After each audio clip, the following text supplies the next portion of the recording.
Sinasabi po sa awit 154.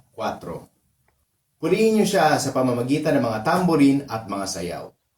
Purihin niyo siya sa pamamagitan ng mga instrumentong may kwerdas at mga flauta. Ako po si Brother Elmer Garcelo, ang magpapatotoo sa inyo rito sa Tanikalang Lagot, kung papaano ginamit ng Diyos ang mga awiting spiritual, Panginoon, upang makakilala ako sa Panginoong Hesukristo sa tamang pagsamba sa Kanya. Pasisimulan ko po ang aking patotoo, mga 25 taon na po ang nakakalipas. Elmer, pag nakatapos ka na sa high school, ang gusto kong maging kurso mo ay ang paglilingkod sa Diyos. Ha? Ano pong kurso yung paglilingkod sa Diyos, nanay? Gusto kong pumasok ka sa seminaryo. Gusto ko sa lugar natin may lilitaw na magpapari. Magpapari? Parang wala sa loob kong mag-aaral sa seminaryo.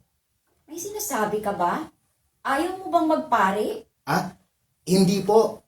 Masaya nga po ako sa paglilingkod po sa mga poon. Salamat naman kung ganon. Mula pa nang maipanganak ka, nagkaroon na ako ng debosyon sa poon na ikaw ay ihahandog ko bilang isang tagapaglingkod sa simbahan. Elmer, bakit kinapusugod sa aking inupahan dito sa kamarin? Ate Lisa, kung maaari dito muna ako tumira sa inyo. Sino magiging kasama ni nanay sa bahay kung dito ka titira? Bakit hindi mo siya isinama sa pagpunta rito? Alam mo naman na byuda na siya.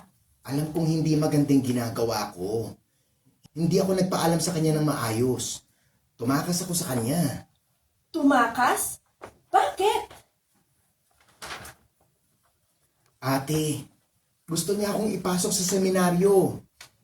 Ako raw yung handog niya sa poon. Wala akong nakikitang masama sa gusto niya.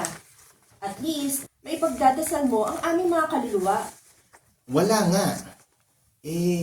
Wala naman sa loob kong magpari. Yun lang. Kailangan hindi napipilitan ng gustong magpari. Bukod sa loob niya ang maglingkod sa poon. Ikaw na yung bahala magpaliwanag kay nanay ha. Habang nakatira naman ako dito sa inyo, maghahanap ako ng trabaho. Sige, ako na ang bahala kung ano ang sasabihin ko kay nanay. Mainam din na ang naisip mo na maghanap agad ng trabaho. Kailangan ko rin ng may tutulong sa akin sa mga gastusin ko araw-araw. Sa atin sa Antique, mura ang bilihin. Dito sa Caloocan City, ginto ang bilihin. Mamamatay ka sa gutom ang patamad-tamad dito. Makakaasa ka ate. Tutulong ako sa mga gastusin mo. Tulungan mo akong maghanap ng mapapasukang trabaho.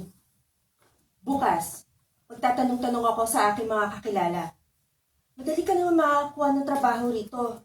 Huwag ka lang maging sosi. Ha? Anong sosi ate? Ang pagiging sosyal, ito ang ibig sabihin ng sosi.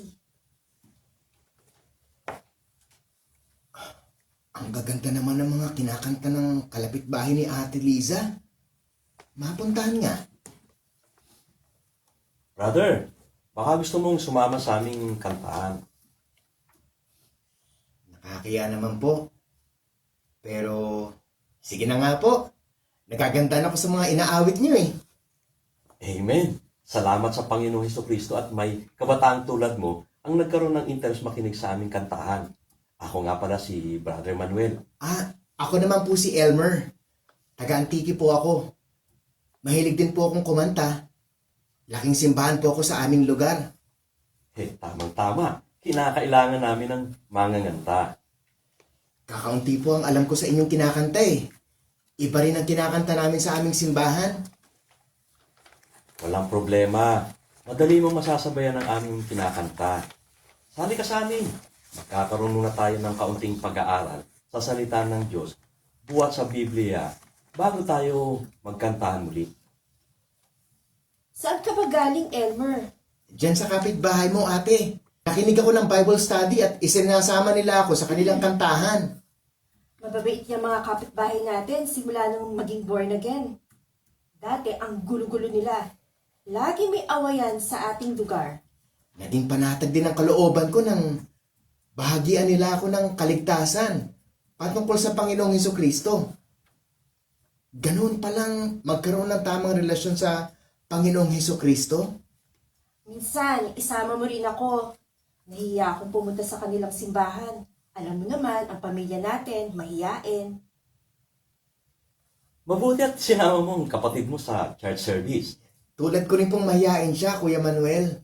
Nang malaman niyang gusto kong dumalo sa pakikinig ng mensahe ng Panginoon, ginusto niyang sumama sa akin para makapakinig din. Amen! Tamang-tama! May guest speaker tayo ngayon. Matutuwa rin si Pastor sa bagong bisita niyang makikita sa loob ng simbahan. Ako at ang Ate Liza ko po ang unang naging born again sa aming pamilya. Halos itakwil ako ng aking ina sa pagkilala ko sa Panginoong Hesukristo. Idinamay ko pa raw po ang Ate Liza sa pagiging kong born again. Hayaan naman po ninyo sa susunod kong patutuo. Ang ibabahagi ko naman po sa inyo kung paano ko po nadala ang aking ina sa Panginoong Hesukristo at ang kanyang pagiging sarado-kandado niyang paniniwala ay nabuksan. Purihin ang Diyos sa kanyang ipinakitang kabutihan sa akin. Itanim ninyong mabuti sa mga puso nyo ang mga aral ni Kristo.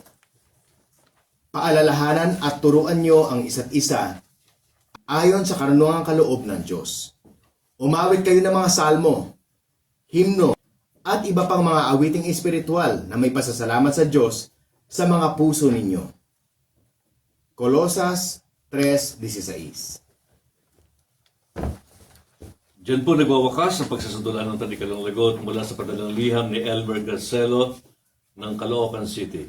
Binigyang buhay ni na A.G. Gabrilio, Marjorie Maglinte, Maria Rudet Apolonio, Roy Camu Gomez, mula sa panulat ni Marlon Cruz, sa produksyon Jerry Piñalosa, sa pamamahala at direksyon Dean Camacho.